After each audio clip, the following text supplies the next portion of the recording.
សួស្តីទាំងអស់គ្នានេះគឺជាវីដេអូថ្ងៃទី2នៃការស្នាក់នៅរបស់ខ្ញុំនៅអូតែ Oxford ដែលរៀបចំឡើងដោយក្រុមហ៊ុន Ascot អញ្ចឹងណាក្រោកព្រលឹមឡើង breakfast មួយបន្ទាប់ពី breakfast ហើយ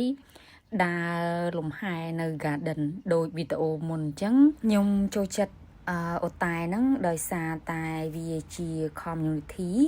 ហើយមួយវិញទៀតហ្នឹងគឺ garden មានសួនមានអីស្អាតអញ្ចឹងជាដើមដូចទាំងអស់គ្នាឃើញក្នុងវីដេអូហ្នឹងអញ្ចឹងណា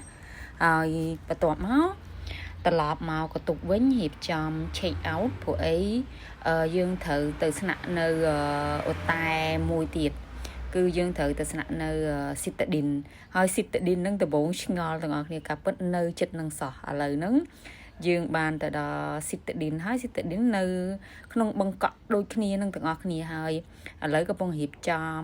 check in យកសោកតុបយកអីហើយជួបជាមួយនឹងមិត្តសម្លាញ់ណាវីបែកគ្នាយូរហើយទាំងអស់គ្នាអើយហើយបន្ទាប់មកទៅបន្ទប់ខ្ញុំចូលចិត្តនៅនឹងទាំងអស់គ្នាគឺ high technology ពាក់ព័ន្ធជាមួយពេលបើកភ្លើងពេលអីដូចទាំងអស់គ្នាឃើញអញ្ចឹងណាគេមិនបាច់មានកងតាគឺគេចុចនេះយកហ្មងហើយនេះ view របស់កតុបខ្ញុំមើលមកខាងក្រោមហើយ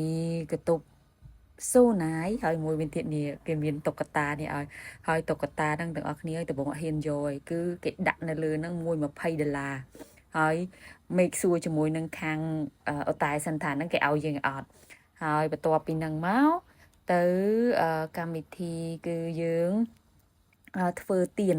យើងរៀនធ្វើទៀនអញ្ចឹងណាទៀនហ្នឹងគឺធ្វើពាក់ព័ន្ធជាមួយនឹងកាហ្វេឡាតេលក្ខណៈទ្រង់ទ្រាយគេរូបរាងគេដូចកាហ្វេឡាតេអញ្ចឹងណាហើយគឺ welcome speech GM របស់គេមក welcome speech ជាមួយយើងគេប្រាប់យើងពីនេះពីនោះពីអតែគេអីជាដើមណាទាំងអស់គ្នាហើយអានេះដល់ឈុតឆាករៀនធ្វើទៀនហើយទាំងអស់គ្នានេះមុនដំបូងយើងដាក់អា jelly ហ្នឹងទៅដល់ពេលយើងមើលទៅវាពេលយើងចាក់ទៀនទៅវាដូចតកកអញ្ចឹងណាហើយមាន2 option ទី1យើងធ្វើជាទៀនដែលអាចដុតបានហើយមួយវិញទៀតហ្នឹងគឺយើងធ្វើទៀនដែលអាចដេក័រទៀនដែលដេក័រហ្នឹងគឺ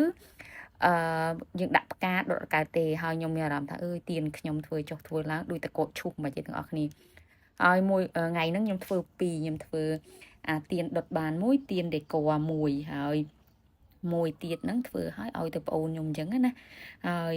សកម្មភាពការពិតគេធ្វើតែមួយឯងធ្វើពីរអញ្ចឹងវាត្រូវយូរជាងគេអញ្ចឹងចេបចប់អញ្ចឹងដូចទាំងអស់គ្នាឃើញនៅក្នុងវីដេអូហ្នឹងអញ្ចឹងហើយនេះគឺសកម្មភាពមើលទៅដូចអ្នកចេះអញ្ចឹងទាំងអស់គ្នាប៉ុន្តែការពិតហ្នឹងតំតែរៀនធ្វើដំបូងទេហើយអត់មានជាការពិបាកអីទេទាំងអស់គ្នាស្រួលធ្វើណាធ្វើទៀនហ្នឹងគ្រាន់តែគេប្រាប់រូបមន្តប្រាប់អីមកហើយមួយវិញទៀតហ្នឹងអ្វីដែលខ្ញុំគិតថាឲ្យតែយើងមានឧបករណ៍គ្រប់គ្រាន់យើងអាចធ្វើបានហើយកន្លែងនេះក្រុមការងារខាងអាស្កុតគាត់មកហៅខ្ញុំឲ្យទៅថតរូបជុំគ្នាបន្ទាប់មកដល់ពេលអាហារថ្ងៃត្រង់ហើយអាហារថ្ងៃត្រង់ menu របស់ខ្ញុំថ្ងៃហ្នឹងខ្ញុំយកត្រីសាម៉ិនហើយបន្ទាប់មកពេលញ៉ាំបាយញ៉ាំអីហើយសម្រាប់ហើយគឺបន្តដំណើរទៅ Somerset ជួបញាតិទៀតទាំងអស់គ្នា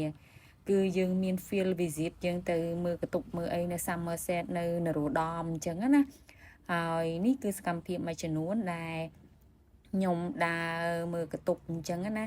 ហើយនៅ Somerset គឺជាទីកន្លែងមួយដែលស្ងប់ស្ងាត់តំបន់ដែលរស់នៅគឺស្ងប់ស្ងាត់អីអញ្ចឹងហើយមាន view មានអីយើងមើល sunset មើលអីអញ្ចឹងណាទាំងអស់គ្នាហើយកតុបគេក៏ស្អាតបរិយាកាសគេមើលពីកតុបមើលមកឃើញទីក្រុងឃើញទន្លេឃើញអីអញ្ចឹងជាដើមណាធ្វើឲ្យយើងមានអារម្មណ៍មួយថាយើង relax ហើយជាពិសេសអ្វីដែលខ្ញុំចូលចិត្តហ្នឹងគឺនៅ Somerset ដូចនៅផ្ទះអញ្ចឹងដូចជា condo អីចឹងណាគេមាន